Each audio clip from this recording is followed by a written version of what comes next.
Shannon. Thank you for joining us for another episode of ThriveCast. Today, I'm joined by Scott Guidry, and he's the founder of the Design Shop. And he's the kind of architect who doesn't just design buildings, he really kind of helps shape the soul of a city. So, with more than 3 decades of experience and a serious love for Memphis, Tennessee, Scott's work is all about creating places people actually want to be. So, Scott, welcome to the show. Well, thank you, Shannon. It's So, exciting to be here. I'm glad to have you. So, tell us a little bit about Design Shop and where it originated from, and what was your vision for opening shop up in Tennessee? Yeah, leap of faith is probably the easiest, shortest description. I moved to Memphis to go to school here. So I graduated the architecture program at the University of Memphis. Old enough to call it Memphis State. Your listeners may not know that, but there was a name change. So we wear that like a badge of honor. And then after graduation, I worked at 3 other firms before starting my own. So I put about 20 years in, kind of seeing how other firms operated, how they did architecture, how they treated their clients and their teams. And so it was interesting. And I'd always thought that I would own my own firm someday. Saw my parents kind of work up through the ranks, and they eventually owned their own businesses. So maybe I was destined to do that. It's in the blood. It's in the blood. It's in the blood, or also say that we just don't make good employees. So we have to go create our own things. I think it's a Guidry thing. No, Design Shop started really out of a simple thought that there has to be a better way. Architecture, at least the environment that I was in, it was difficult. It was time consuming. It was very stressful. Not many accolades or sort of positive reinforcements behind, hey, you're doing a good job. Not like personally, but for the community things. And so I just decided one day, to think about how can we do this thing we call architecture better. And then what does that mean? I mean, it could be in the way we draw, in the way we communicate, and in the way we treat our employees. And there's any number of ways that we could affect positive change, so to speak, Yeah. and still do our work. So you mentioned that you worked for 3 other firms before starting Design Shop. Were there any lessons that you took from those experiences to make sure that Design Shop either followed or did not follow? Yeah, probably not at the time. I mean, it wasn't like I was taking notes and knew how life would turn out. Yeah. But after much reflection, looking at how different these 3 firms were, we sometimes have a difficult time differentiating ourselves as Design Shop from our partners down or our friends down the street that kind of do something slightly different. So having views of working in 3 other offices, you start to realize that we're not all the same. We're all designing and we're building, having buildings built, but how we run our practices are different. So the first one was a larger practice. They had 30 to 35 people. Okay. So it was very structured. They had, hierarchy and employee handbooks and best practices binders that you could read if you wanted to. Had the very organized materials library. Everything was just kind of set up so that you could come in every day and do your job. I didn't realize how structured that was until I went to my next firm, which was a brand new startup. I was, I think, the second hire at that time. I stayed there.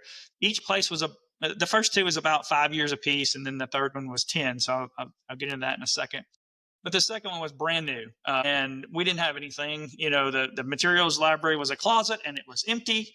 We worked on card tables, and I can't remember the chairs, but they may have been Office Depot. Some didn't really work very well. The floor in the building was kind of wavy. So it was a bootstrap startup thing, and that was actually fun. I really enjoyed it. At that time, I had, I think, 10 years in a membership of an organization called CSI, which is Construction Specifications Institute. So I was able to lean on all the product reps at that time and curate the materials library. I never thought I'd talk about materials library with you, but it's come up, like I guess 3 times at this point. So yeah, like we're on a roll. Yeah. So, but it's important because it's the basis behind what you actually are specifying in your building. So to get that perspective, there wasn't any rules. We just knew that about what time we should show up and about what time we should end. But it was really about the work. That particular firm specialized in children's museums, which I had no experience at the time. And I think while I was there, we did 3 or 4 different ones across the US. So that gave me a sort of a broader landscape. Only many communities need more than one children's museum. I wasn't on the business side. I wasn't on the curating new clients side of things. I was just kind of the workhorse to get it done. But it's very creative. Yeah. Kids aren't inspired by red brick and double hung windows. You've got to go a little bit more than that. So it was a great experience. It taught me that whatever can be drawn can be built. Doesn't necessarily mean it has to be built or it should be built, but anything could be drawn and built. So that was highly creative. And then the third firm started to have some of those processes in place. And they were, I think, about 5 years old at the time, maybe just after 5 years. So they'd had, different people come in and work. And it was also a super creative environment, very collaborative, because I think the firm was 10 or 15 people for most of my time there. So we got to swap ideas and talk a lot about, how do we improve the design process alone? Again, I didn't get onto the business side of things, which is as I stayed there longer, I found myself wanting to understand, how is this ship afloat? So how do we keep it afloat? The work was fun. I enjoyed it. Won tons of awards there, or the projects that I worked on did. But it found me kind of wanting more. I mean, my job was to solve problems on the construction side of things. So we got to learn how buildings were put together. It was also one of those places, if you could draw it, it could be built, but you better figure out how to build it. So lots of nuts and bolts there. But Well, it left me learning or wanting to know the business side. and you mentioned to me in like our pre-interview that you're a little bit of an introvert. So, how did you navigate the transition from working within a firm to leading your own? Because that is not an introvert's job. Yeah, by default, there was no one else to delegate that to. I was really good at kind of minding my own business, sitting in my desk, working through the project problems, getting Yeah. solutions. That was the fun stuff. Communicating outside of architecture was very difficult. So for 20 years, it was all about, plywood and studs and caulk and all those things. But when you're having to talk to a client on the other side of the table, you're not ready for that yet. You're just trying to build a relationship. So the first thing I did was I went online and used my Facebook contacts, tried to figure out who in that list I could probably talk to just to get me outside the office. And it wasn't necessarily about hire me or hey, look what we're doing, but just to have a conversation. I wish I could tell you that it was all by design, but I think it just kind of flowed into something that was dubbed lunch with VIPs. So the lunch hour was my time. So I make sure I took it every day as best I could. And then I set up a meeting once a week. So the goal was 52 lunches, over the course of a year. And it started out with friends that I may have lost contact with, high school or college buddies that we all went our separate ways. And I just reached out and said, hey, you want to grab lunch? And it didn't take long to realize like, oh, this personal interaction thing, this is kind of cool. But there were times where there were some awkward pauses. If you Yeah. haven't had a conversation with somebody in 10 years, at some point you sort of run out. And that's where the food came in, because you always have to take a bite. And so the awkward pauses started to get filled with, chews and sips and that sort of thing. It was really awkward at first, but then, I started to just go out into the world and say, hey, if anybody wants to have lunch, let's go have lunch. And my wife thought I'd end up on a milk carton to show my age. She was like, you're going to die someday. But it was some of the coolest stuff. And it gave me a chance to talk about things that, one, I knew nothing about. I'd sit across the table from a bank, a person that works at a bank. And I just, at that time, I thought it was a teller. They took your deposits or they handed you cash, whatever. Yeah. But there's so much more that a bank does for their community. And I just had to maybe ask a simple question and then listen. Probably similar to you and the podcast, which I could Yeah. never do, by the way. There's no food to sort of fill the gaps. Yeah, but you're doing it so well. Well, well, we'll see. But Mm, thank you, I thank you. feel like this is a really great social experiment, right? For someone who's shy and not traditionally wanting to go out and talk to others. To force yourself to do that 52 times over the course of a year, I think is just it's like simple genius. It's so great for you just to expand your network and get to know your community, which I'm sure has really helped you build your business. I think it has. I still hold on to that tradition, and if it's a cold call or a meeting over coffee, I still title it lunch with VIPs. It's expanded to breakfast, it's expanded to coffee, it's expanded to drinks, but it's always with VIPs. And the reason is the person on the other side of the table is the very important person. It's not me. Yeah. And I want, if since we're on this topic, I'll give you one story. I did have lunch with, it was a friend of mine, but her mom was a teacher at a local high school. And she answered one of those blank calls, "Hey, anybody want to have lunch?" And I think she thought it was a joke. She said, "Yeah, I'll have lunch with you." And so I was like, "Great, we'll put you on the calendar next week, Wednesday, whatever." And she was like, "Okay, but I'm a teacher and we can't leave campus," which was, for me, new. I was like, "Well, you can't leave campus?" So I said, "That's fine. I'll just come to you. We'll eat in your classroom and, we'll have fun." And I showed up with a triangle sliced peanut butter and jelly sandwich in a brown bag. And we ate in the teacher's lounge with other teachers. And I'm not sure Miss Wexler and I spoke a whole lot. All the other teachers that were in there had lots to say. And we just sat around and just shared stories that, of how they have to deal with children in classrooms, which, I was a Model A student, so there was no troubles with me. But I had no idea, again, what teachers have to put up with and work through in classrooms that's beyond the, reading and math and science kind of things. So that was a fantastic 30-minute lunch. That's all that time they had. And I had a brown bag of my own, and we had a good time. That. What a great story. So, you guys have done a lot of projects. You've been open for what, 12, 13 years now? 2013 is when we really, really got started. Yeah. So, you guys have done 350 projects with a really small team. So, what's your secret sauce in order to make the machine run really, really well? Hard work, maybe. So I think one of the things that we took from the first firm that I worked in, and I should say I have a partner. He and I had worked at two of those three places together.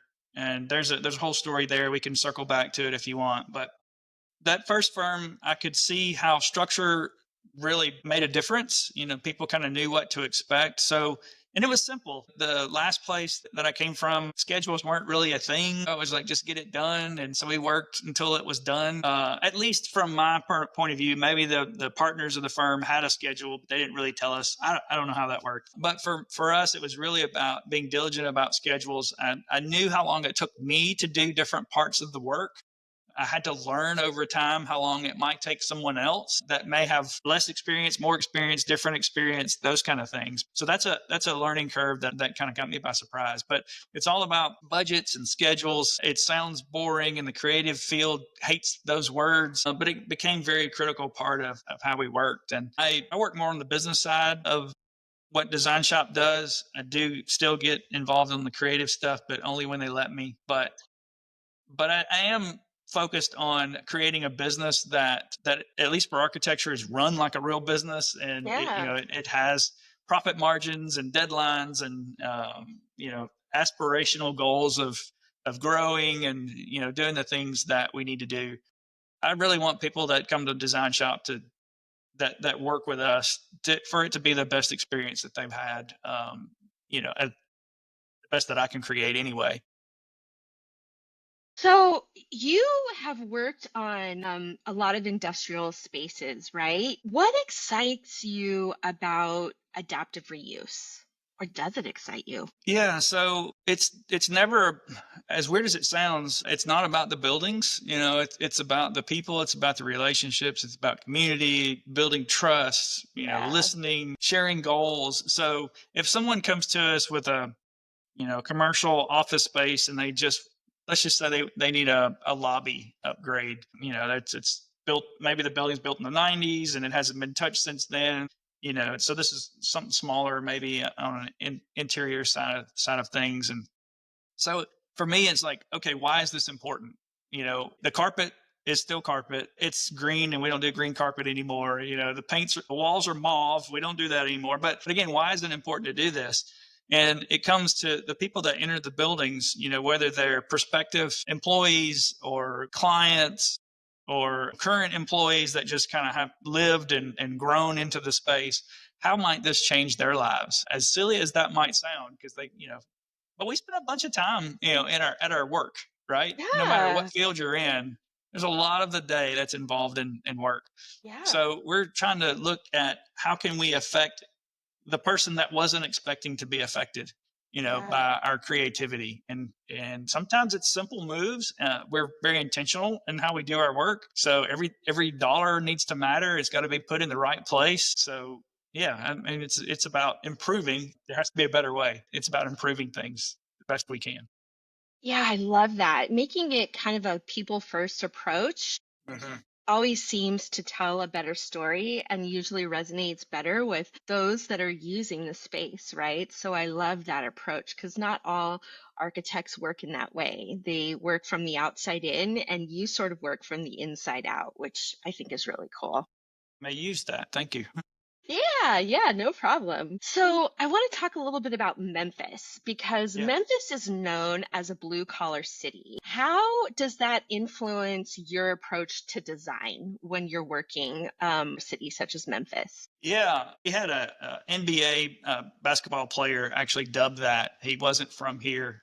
Zach Randolph, Zebo. He had in an interview just said, Memphis is a blue collar town, and we're a blue collar team, and it resonated with the whole city because we are, get up every morning, put your boots on, Yeah, try not to complain, just kind of do the work that needs to get done. And so I think that's where the blue collar comes from. But it also means that we don't really have any extras. You just kind of have to work with what you have, and that is infused within the work that we do here. We want to make sure that, yeah, we could do 3 stories, but what if you only need 2? So let's really yeah, talk about the program and your, maybe even your growth aspirations, and help our clients make the right decisions, because every square foot matters, and it's expensive. What we do uh, yeah, is incredibly expensive. It's incredibly taxing. The strength of the owner is just as important as anything else. yeah, How can they handle the stress that this might bring on? And that's the other thing that we sort of bear on our shoulders, is we try to make it a fun process. We want them to do this again, and understand that again, it's more than a building. You're giving something to the community. It's a physical structure. It could be as nice as a sculpture that everyone gets to participate in, even though the function is a bank or an office space or a gas station. Everyone comes in contact with a gas station, so why not make it something worth visiting? Make it a destination. Destin, Florida is a destination for many Memphians, and there are a couple of Buckies along the way. So I did yeah. see one in Alabama or Florida or one of those places on the way. Just What an speaking of gas incredible. stations, I mean, Yes, it's a destination. Like it is a destination. it's crazy how they have built that up, but it really brings personality not only to the gas station, right, but to the people that are visiting and what they're selling, and there's some sort of heart and soul involved in that. And I love that because your thought process seems to be very people centric, and so you want to make sure that your designs are really kind of feeding the lifeblood of the people that are going to be living there. And I love that you do that because I really feel like architecture in itself is kind of the nuts and bolts of a city. And you guys are kind of creating that city's personality with the design of the buildings that you guys are creating. That really helps build and tell that story of that city's legacy, right? And I feel like your firm does that really, really well. Well, thank you. We spent a lot of time on that, although we do a terrible job of explaining it. I feel like people when they see architects, like, oh, you're the guys that just kind of draw buildings, and now my neighborhood has 10 gas stations and 15 restaurants that all have the same ethnic food or whatever, and it goes way beyond that. We celebrate the design side; that's the sexy part, right? And Right. hopefully every firm, around Memphis and beyond, you know, they do spend an effort or take an effort to do creative design. But it's also we have some clients that will buy a building and then they'll call and go, "Hey, I bought this thing, but I don't know what to do with it. It was just a good deal." Kind of thing. And maybe it's a lower property value or something. And at first, when we had that first opportunity came, we're like, that's not what we do. You tell us what you want, we'll make it. Yeah. But there was something exciting about that process early on where I've spent 30 plus years working in Memphis and knowing all the different parts of the community and what's available and what's not available. All of that collateral was there. It's kind of in the Yeah. head, and we can start to at least have a conversation with the client. What about this? What about that? So it it goes beyond just making something cool, right? Yeah. It's trying to give a neighborhood what they want. We're talking to a client right now that there's a historic property for sale. They're interested in it, but what do we do with it? Yeah. And Isn't that it's exciting exciting to though? be able to it's exciting to be able to affect your community that way.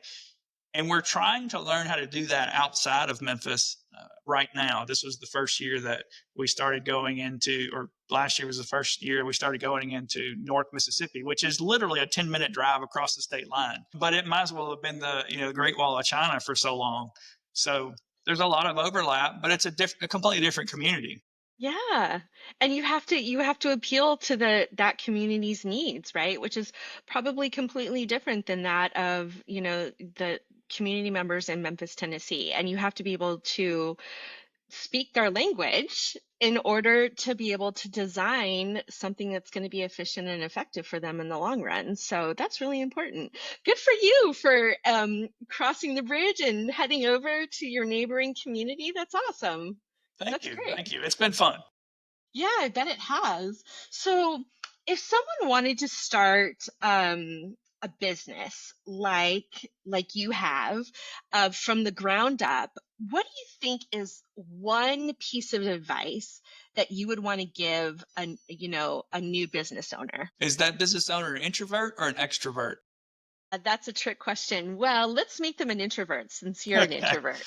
Um, it, maybe it's the same answer. I think so. One of the things we did in the beginning was we reached out, and I've given this advice to friends that have started their firms as well, is to find the best attorney that you can afford.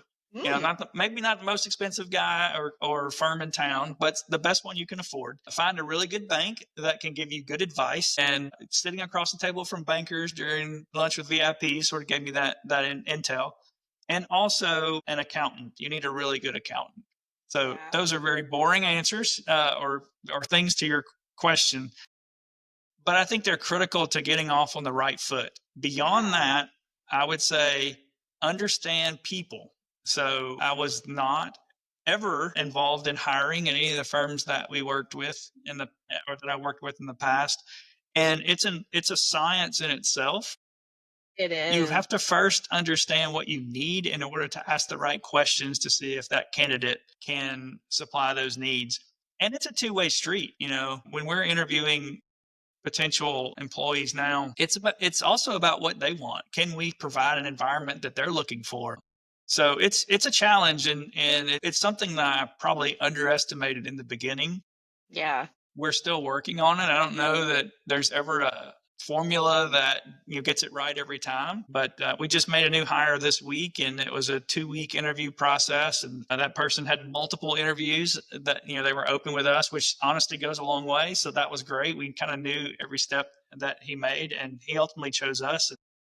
So you're the first to hear that. I haven't shared it with the team yet, but we're really excited for that new hire. So that's really important, is to learning how to fill the needs that the firm is going to have, and Yeah. make rules. You can break the rules later if you want, but make enough rules so that people know where they stand.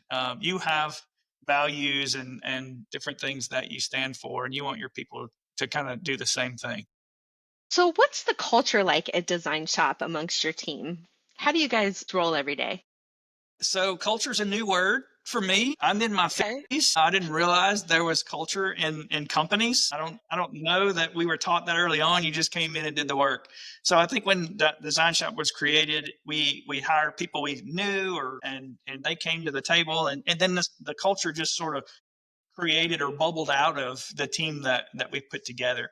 And we've evolved over time. We've had COVID, which at some point I'm going to drop that from my vocabulary. That sort Yeah. of Don't we forces you all? to change. And then we've got this economic thing that's going on, that kind of forces you to think other ways too. So, but to answer specifically your question, the culture is at Design Shop is just everyone taking care of each other, looking out for each other. There's no job too big or too small for any of us. Tim and I own the company. Our name's not on, the door. It's really about the collective group, and when one wins, we all win. So there's also another piece to that with architecture, at least in the firms that I had experience with before. I can't speak for all of them, but the other places I worked at, there was not really an end time. You just sort of decided when you were done. And sometimes that could be at 6 o'clock. Sometimes that could be 3 o'clock. Sometimes that's all, through the whole night kind of thing. And that's not something that we subscribe to here. We're a 40-hour a week firm. Yeah. It catches people off guard when we talk to them about working here or how we operate, and that goes back to because it's possible because we have those schedules and we have the budgets and we kind of know what we're doing, or at least we think we do. We're intentional about how we schedule our time, and the time outside of 40 hours is also beneficial to us because we want people to go out, go to dinner with your friends, your family. We have to force people to take vacation. You get it every year, you're going to take it. If you want to sit at home and work on that fence project or rearrange your kitchen cabinets, that's great. Preferably go out, Yeah. explore, and then bring those experiences back into a design shop so we can make our projects better. If That's we're a all great, reading the same words and drinking the same Kool-Aid, starts to get kind of stale. So we yeah. want other experiences, and so we force our people to go out and just enjoy life, and then I bring that love back that. in. I love that. So, how do you balance being a small firm with taking on these really big projects? Is that a challenge for your group? I think the challenge is when we have multiple small projects and then a big one comes in. How do we sort of Find the balance. regroup? Yeah, how do we regroup? I would say 95% of my time is non-billable. So I'm sort of an extra on-call, drafter or reviewing specs or doing red lines or different things, and so I can go into a team when I need to, but most of the time I'm not needed to do that. Yeah. But it's again just making sure that we understand the problems that we're trying to solve, schedule all the meetings out, and put the team together in a way that they can succeed on all projects. I may take a couple of them off of their plates just to kind of keep them moving along. Yeah. I Probably the best part is that we all know what's going on every project. So if a client calls on a project that they're not working on, they'll at least know where we are in the process. Our team meets every Monday morning. I think that's probably common, but we spend about 2 hours in that meeting going through every project. If there's an issue on that project, we sort of deal with it in front of the whole team, no matter if you're 1 year out of school or 20 years of experience, you're involved in those conversations. So everyone's able to kind of pick up and help in some way.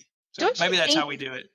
I mean, don't you think that that gives your staff and your team a sense of ownership in what it is that they're doing? And do you think that that helps kind of build, their ability to be able to function on a level that's probably higher as far as confidence is concerned when you're bringing them into these kind of root cause discussions where they actually have, a seat at the table to really talk about possible solutions? Do you think that that's a benefit? Yeah, it's funny you say that because we use the term own it all the time. If you have an Yeah, there you opinion, you need go. to own that opinion. And you know, we talk to even our interns when they come in. If we do summer interns or we do full-time hires for someone right out of school, we tell them, like, you're not here to be a grunt. You're here to participate, and you're here to make us better. My perspective on life may be a little different than someone that's 21, 22, 23 years old. It's definitely different. It's definitely different. But there's experience there, and there's life Yeah. experience there that we could certainly use on our projects. So Yeah. everyone has a voice. Our proverbial door is always open. I love conversation. I have in the past been afraid of difficult conversations, but I've learned that questions, asking the right questions is more important than giving the right advice, at least in the beginning, because we don't know where the other person's coming from most of the time. So yeah, I mean, we have our controller that she was hired in an office manager and has continued to move up, and we've had to create titles and different things because there's so much that she does to help our office grow, but she has just as much right to provide input on the design of a project as anyone else because Yeah. she also has experiences that we don't have. Yeah, I love that. I love that approach. I just feel like it gives everybody more ownership and like a sense of pride in what it is that you're doing. And pride goes a long way when you're helping mold a city into a personality that's going to fit long term. So, that's a really cool concept for you guys. So, I do have one other question for you. How do you see architecture evolving in the next 10 years? Wow. Our world has changed tremendously, especially over the last 2 years, bringing in artificial intelligence. Where do you think is going to be evolving, in the world of architecture, and where does design shop fit into that future? That's a super loaded question. When you said 10 years, I started to think maybe 10 minutes. Where's architecture going to be in the next 10 minutes? Because, being one of I the love oldest that. professions that feared change, other than going from a drafting board to a mouse and a keyboard, everything has been kind of the same. Codes, Yeah. continue to grow and provide challenges, but the way we do architecture is roughly the same as it was when I, just got right out of school. So now we have computers that are just churning out ideas. At first, I think when Pinterest came along, our client showed up with, not a binder anymore or our catalog. It was like, oh, I'll just attach you to my Pinterest account. And then we'd have 4,000 pictures and we don't know what's important in those pictures, but it's at least a starting point. Now they come out and go, hey, I need a restaurant and I went to AI and this is what it gave me. Can you do this? Yeah. That's not what we do. Yeah. So, how is that going to affect architecture? It's going to affect it massively. But how does design shop evolve and not become a dinosaur? I guess is part of the fear. Is well, first we constantly need younger talent Yeah. that has the tools. But when I was in school, we learned like the earliest version of AutoCAD, but not much else besides that. So the technology's changed a lot, and I do my best to kind of keep up with it. But now it's evolving so quickly. I feel like AI is creating more AI, and I just can't keep up.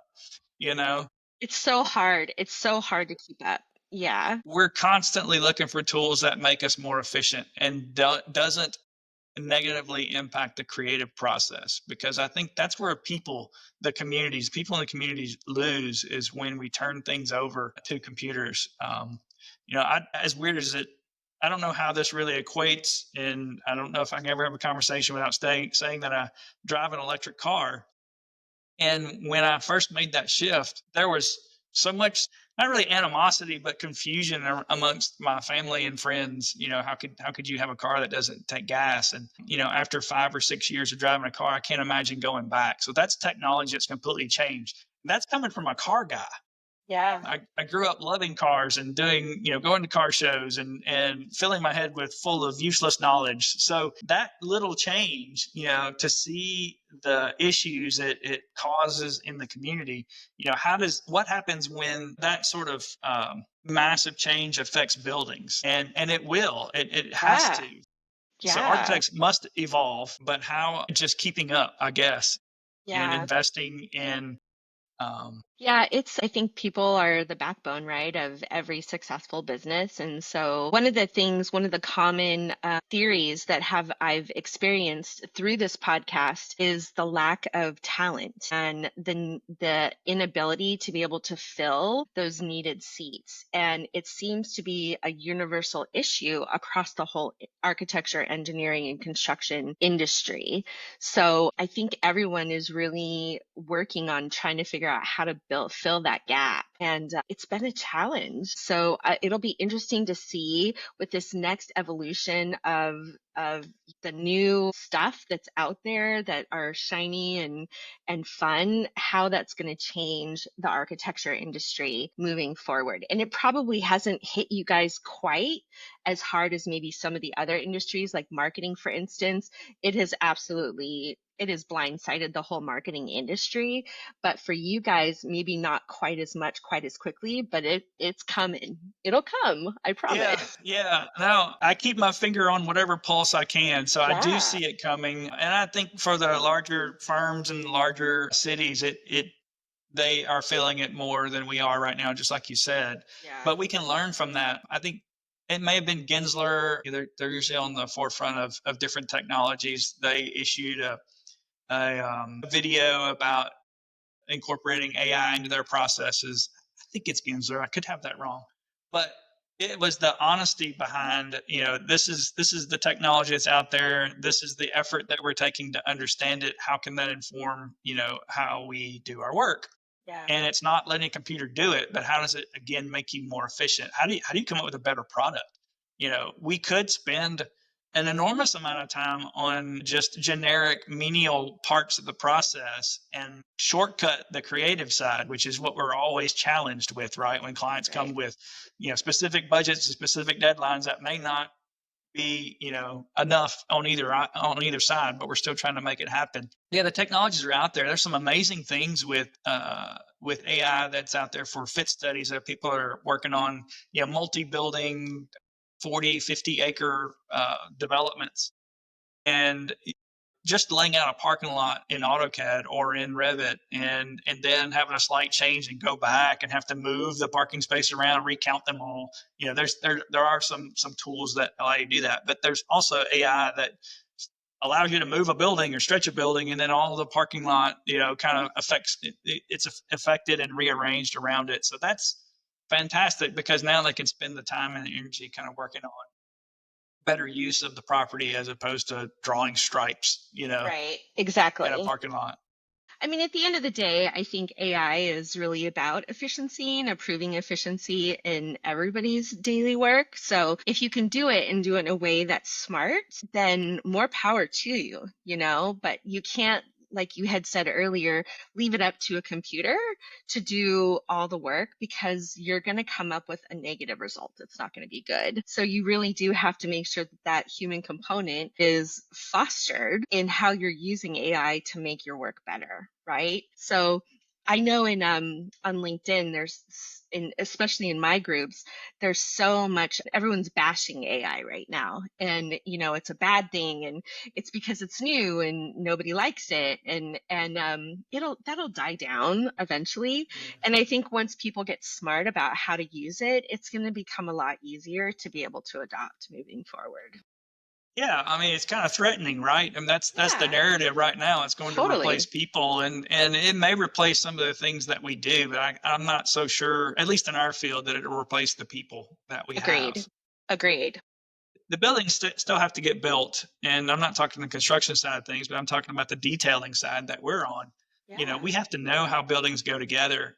We can put it, probably type into some I'm not going to name any, but visual AIs that we can type in that we need a 2-story house with 4 bedrooms and, blah, blah, blah, blah. And it'll spit out something. Yeah. And it may not be able to be built, but it'll look nice. And, you could probably fool the client with that. But then, we need people to be able to know how to build it and make sure that it's safe and last forever and, all the other things that are really important to us. Agreed. Closing out our interview, what is one thing that you want everybody, our listeners, to know about Design Shot that they should just take away and say, okay, that's who they are? One thing. One thing. Yeah. I would say that our work is derived from the people first mindset. And I think that Yeah. was mentioned early on. We have a duty to our community, whether it's the one we live in or the one we work in, to do right by the citizens and or the people that live and work and do all the things that we do in our daily lives. And I want people to know that we don't miss out on that. I mean, that's at the forefront of what we create. It's not about how cool can we make it to beat our chest and put an award on a wall. Awards are Yeah. great. We like those. That's positive reinforcement, but I think that's happens through the process and you don't create it. That's not the goal in the Right. beginning. It's nice when it Right. happens, but that's not what we're doing.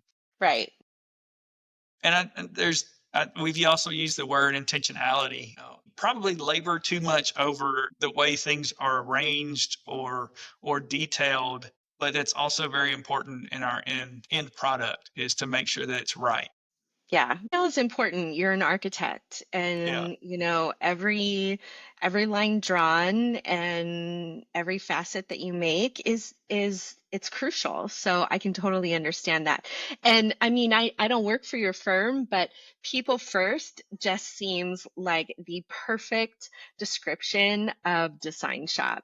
Just knowing little what I know about you, I can tell that everything that you guys create at Design Shop is really about the people. And it's really about helping your community thrive in a way that is beneficial to the people that live there. So I think that, you said it perfectly, Well, definitely perfectly. well, I think you just drew a correlation that I was not aware of, and that goes back to this introvert part of things. I'd rather be the quiet guy. I'd rather push everybody to the front of the room and I'll encourage everybody on, but I'm doing it quietly from the back of the room. And I know for me, I study people, Mm. try not to be creepy about it. But if I'm out at dinner with my family, I'm looking at how people come in the front door, how they find their table, how the wait staff goes from the kitchen to the table. Yeah. Why is the bar way over here and the kitchen's way over here? All those things.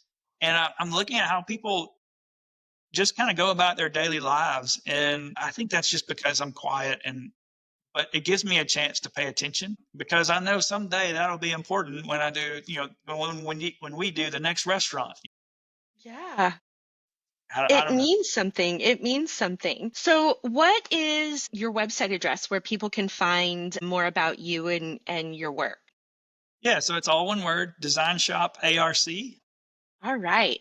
And can we find you on LinkedIn or on social? Where do you live, Scott, if someone wants to Yeah, connect with you? so we did have a marketing person on staff a couple of years ago, and she made sure we were everywhere before she got a really nice job in New York City from Design Shop. So she did well with herself, but she left us with all these tools, and now we are on LinkedIn, me personally, as well as the office. The Design Shop has a LinkedIn. You can find us on Instagram, Design Shop ARC. We're on Facebook. That tool is being used quite a bit around town. So Yeah. think that's where we just started on Substack. So I'm just trying to figure that out. We do what I guess many could call a newsletter, but we're trying to add some value there. And all Yeah. the channels are different. We treat them as if they're different audiences. So They are. They are. yeah, they Yeah. are. And it's hard work, but it's not just a copy from one to the other. So follow Yeah. all of them, and then there's no way you can miss out on who we are and what we're up to. Guidry from the Design Shop. It was so great having you on the show today, and I wish you and your team much success moving forward. Well, Shannon, thank you very much. It was an enjoyable experience. Rare for me, but very enjoyable. Good. I'm glad. We'll see you in the future. That's right. Thank you.